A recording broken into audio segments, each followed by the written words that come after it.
दूर की आकाशगंगा में ज्ञान पृथ्वी के ग्रह पर, जो अपनी प्राचीन बुद्धि और ज्ञान के लिए पूजनीय है, एक चौंकाने वाला गठबंधन बना।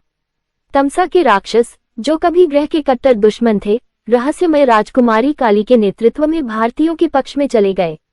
साथ में उन्हें एक नए खतरे का सामना करना पड़ा, अविद्या की अंधेरी ताकतें, जिनका नेतृत्व क्रूर भगवान अंधका कर रहे थे। अविद्या ने आकाशगंगा से सभी ज्ञान और बुद्धि को मिटाने की कोशिश की, इसे अनंत अंधकार में डुबो दिया। राजकुमारी काली ज्ञान की शक्तिशाली तलवार को धारण करते हुए तमसा राक्षस भगवान महाकाल के साथ खड़ी थी। उनका अप्रत्याशित गठबंधन अंतरिक्ष की गहराई में बना, जहां उन्होंने अविद्या में एक साझा दुश्मन की खोज की।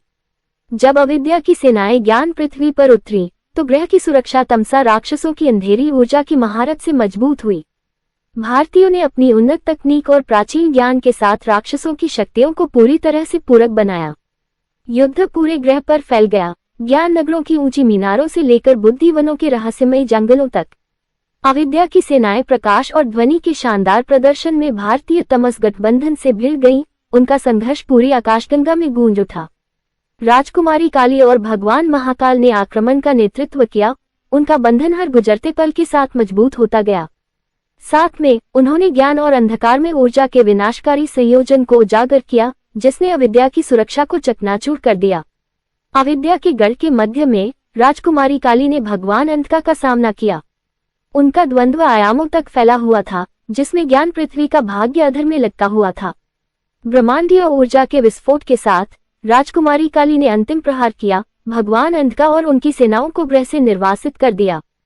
ज्ञान पृथ्वी बच गई, इसकी बुद्धि और ज्ञान आकाशगंगा के लिए संरक्षित रहे। इसके बाद राजकुमारी काली और भगवान महाकाल विजयी हुए। युद्ध की गर्मी में उनका अप्रत्याशित गठबंधन बना। उन्होंने अज्ञानता की शक्तियों के विरुद्ध आकाशगंगा की रक्षा जारी रखने की शपथ ली। उनका ये बंधन अंधकार के सामने एकता का एक उज्जवल उदाहरण है।